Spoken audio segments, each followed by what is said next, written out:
एक बार की बात है, एक गांव में एक बूढ़ी दादी अपने पोते राहुल और पोती रीना के साथ एक छोटे से घर में रहती थी। राहुल की उम्र 10 साल की थी और रीना 8 साल की थी। उन दोनों के माँ बाप की मौत एक एक्सीडेंट में हो गई थी और उनकी दादी ही उनको पाल रही थी। उनकी बूढ़ी दादी खेतों में छटाई का काम करती थी, पर बूढ़ी होने की वजह से वो ज्यादा काम भी नहीं कर पाती थी और थोड़े बहुत पैसे ही कमा पाती थी, जो राहुल और रीना को पढ़ाने में चले जाते थे। उसके बाद जो बचता था उससे वो घर खर्च चलाते थे। एक दिन बूढ़ी दादी बहुत बीमार हो जाती है, पर फिर भी काम करने चली जाती है। अरे दादी, आज आपकी तबीयत ठीक नहीं लग रही, आपको घर चले जाना चाहिए। अरे बेटी, बिना काम करे गुजारा कहाँ है, घर में राशन भी खत्म होने वाला है। बूढ़ी दादी बिमला की बात नहीं मानती और फिर से अपने काम में लग जाती है। जैसे जैसे दिन बीतता जाता है, बूढ़ी दादी की तबीयत और ज्यादा खराब होने लगती है। फिर भी वो काम करती रहती है, पर फिर अचानक वो वहीं जमीन पर गिर जाती है। आसपास काम कर रहे लोग जल्दी से बूढ़ी दादी को देखने आते हैं। अरे, ये दादी को क्या हो गया है? आज इनकी तबीयत खराब थी, मैंने बोला भी था कि काम मत करो, पर ये मानी ही नहीं। राजू दादी को चेक करता है तो वो मर चुकी होती है। अरे, ये तो मर चुकी है, इनको इनके घर लेकर जाना होगा। हे भगवान, अब इनके छोटे छोटे पोते पोती का क्या होगा? कैसी किस्मत पाई है, पहले माँ बाप चले गए और अब दादी भी। जैसे ही बच्चों को पता लगता है कि उनकी दादी इस दुनिया में नहीं रही, वो बहुत रोते हैं। बेचारे इस दुनिया में अकेले रह जाते हैं। दूर दूर तक उनका कोई रिश्तेदार उन्हें देखने नहीं आता। बेचारे बच्चे अपने उस छोटे से घर में अकेले एक कोने में बैठे एक दूसरे को देख देख कर बस रोते ही रहते हैं। तू मत रो रीना, हम एक दूसरे का ध्यान रखेंगे। दादी ने हमें सिखाया था ना कि हमें कभी नहीं डरना और हमेशा हिम्मत रखनी है। हाँ, पर दादी की बहुत याद आ रही है। याद तो मुझे भी आ रही है। जब तक वो हमारे सर पर हाथ फेर कर हमें कहानी सुनाकर हमें सुलाती नहीं थी, तब तक हमें नींद कहाँ आती थी। बेचारे बच्चे अपनी दादी को याद करते वहीं बैठे बैठे सो जाते हैं। अगले दिन वो खुद तैयार होकर स्कूल चले जाते हैं।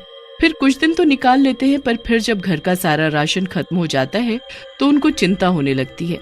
भैया, घर में तो कुछ भी खाने को नहीं है, अब हम क्या खाएंगे? क्या सब खत्म हो गया क्या? क्या घर में पैसे भी नहीं है? नहीं, मैंने पूरा घर देख लिया, घर में एक भी पैसा नहीं है। अब उन दोनों को कुछ समझ नहीं आता कि करे तो क्या करे। वो फिर पड़ोसियों के पास जाकर मदद मांगते हैं। एक दो लोग उनको कुछ खाने को दे देते हैं, पर घर आकर वो अगले दिन के लिए परेशान होने लगते हैं कि कल क्या खाएंगे। ऐसे मांग मांग कर हम कब तक अपना पेट भरेंगे, और बाकी के खर्चे भी तो हैं, हमें खुद ही कुछ करना होगा। पर हम तो बच्चे हैं, हम क्या कर सकते हैं? कुछ तो कर ही सकते हैं, बस जिससे हम पैसे भी कमा सके और हमारी पढ़ाई भी ना छूटे। फिर अगले दिन जब वो स्कूल जा रहे होते हैं तो उनको एक मोमोज वाला दिखाई देता है। अब दोनों के दिमाग में एक ही बात आती है कि क्यों ना वो मोमोज बनाकर बेचना शुरू कर दे। बस फिर फटाफट दोनों घर जाते हैं, पर अब उनके पास पैसे नहीं होते। फिर रीना दादी के भारी भारी 2-4 पीतल के बर्तन निकालती है और उनको बेचकर वो मैदा, पत्ता गोभी और बाकी का सामान ले आते हैं। उसके बाद वो मोमोज बनाना शुरू कर देते हैं, पर उनसे मोमोज बनते ही नहीं है। अरे, ये तो बन ही नहीं रहे, समझ नहीं आ रहा, पर सारे मोमोज खराब हुए जा रहे हैं। अब हम क्या करेंगे? शायद हम भूखे ही मर जाएंगे। काश दादी होती तो हमें ये सब दिन ही ना देखने पड़ते। दोनों बच्चे खूब कोशिश करते हैं और रोते रोते ही सो जाते हैं। उसके बाद वहाँ उनकी बूढ़ी दादी चुड़ैल बनकर आ जाती है। वो अपने बच्चों को देखकर बड़ी दुखी होती है। हाय मेरे प्यारे बच्चे, इनको क्या क्या देखना पड़ रहा है, पर मैं अब आ गई हूँ, मैं सब ठीक कर दूंगी। बस फिर वो बूढ़ी चुड़ैल मोमोज बनाने बैठ जाती है। एक के बाद एक वो फटाफट ऐसे मोमोज बनाकर तैयार कर देती है कि कभी किसी ने पूरे गांव में नहीं खाए होंगे। मोमोज बनाने के बाद वो वहां से गायब हो जाती है। सुबह जब बच्चे उठते हैं और इतने सुंदर मोमोज बने हुए देखते हैं तो वो खुशी से पागल हो जाते हैं। हमने तो सारे मोमोज खराब कर दिए थे, फिर ये किसने बना दिए? पता नहीं, कहीं भगवान ने तो हमारी मदद के लिए किसी को नहीं भेजा। दादी बोलती थी कि अच्छे लोगों की भगवान हमेशा मदद करता है। हाँ, शायद चलो अब इनको खाकर देखते हैं। दोनों बच्चे मोमोज खाते हैं और वो इतने स्वादिष्ट होते हैं कि बस उनका मन करता है कि वो मोमोज खाते रहे। अरे भैया, कहीं आप सारे मोमोज मत खा जाना, स्कूल से आने के बाद हमें इनको शाम को बेचना भी है। हाँ चलो अभी स्कूल चलते हैं। दोनों बच्चे स्कूल चले जाते हैं और स्कूल से आने के बाद वो शाम होने पर अपने मोमोज बेचने निकल पड़ते हैं। सब लोग उन्हें देख बड़े हैरान होते हैं कि ये छोटे छोटे बच्चे मोमोज बेच रहे हैं, पर फिर जब लोग उनके मोमोज खाने आते हैं तो वो खाते ही रह जाते हैं। इतने स्वादिष्ट मोमोज तो मैंने कभी नहीं खाए।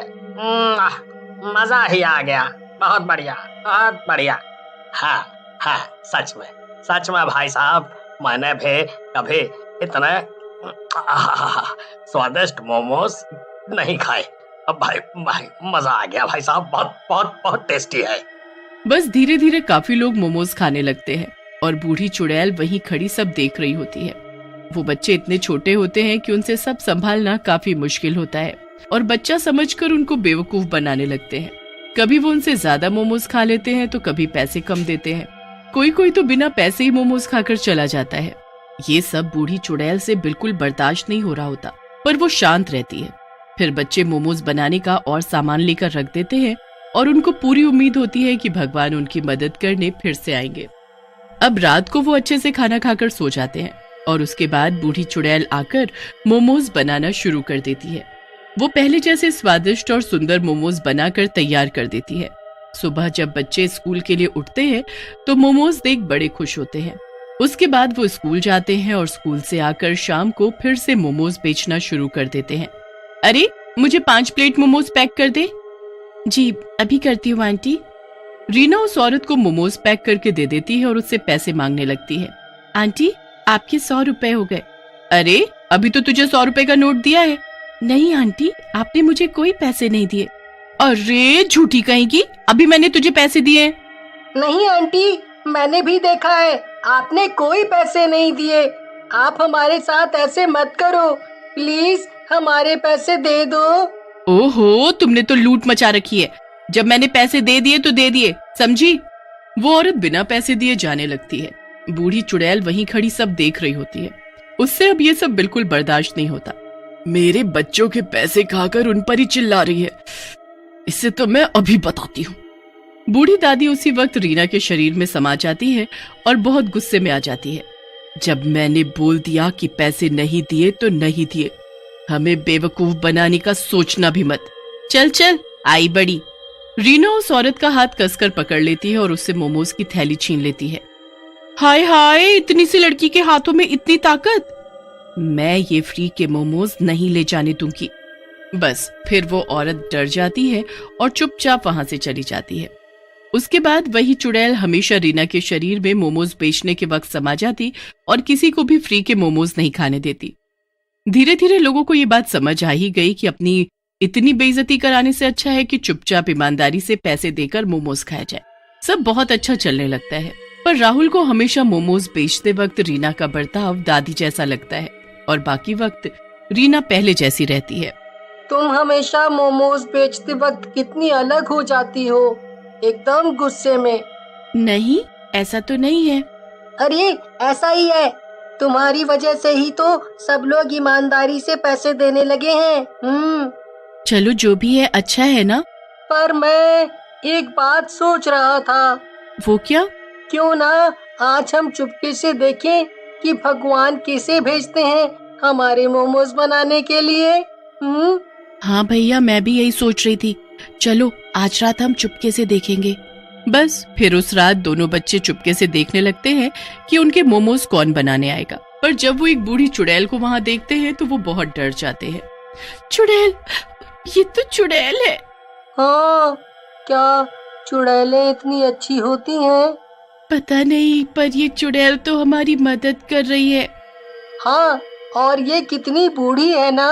देखो भैया, इस वाली चुड़ैल के हाथ में भी वैसा निशान है जो दादी के हाथ में था। अरे हाँ, मतलब ये हमारी दादी ही है।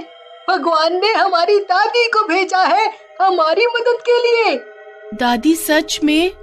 चलो ना दादी के पास चलते हैं। नहीं नहीं, क्या पता वो हमारे जाने से गायब हो जाए, वरना क्या वो खुद नहीं आती हमसे मिलने? हम उनको ऐसे ही देखते हैं। हाँ भैया, आप सही बोल रहे हो। उसके बाद बस उनकी जिंदगी ऐसे ही चलती रहती है।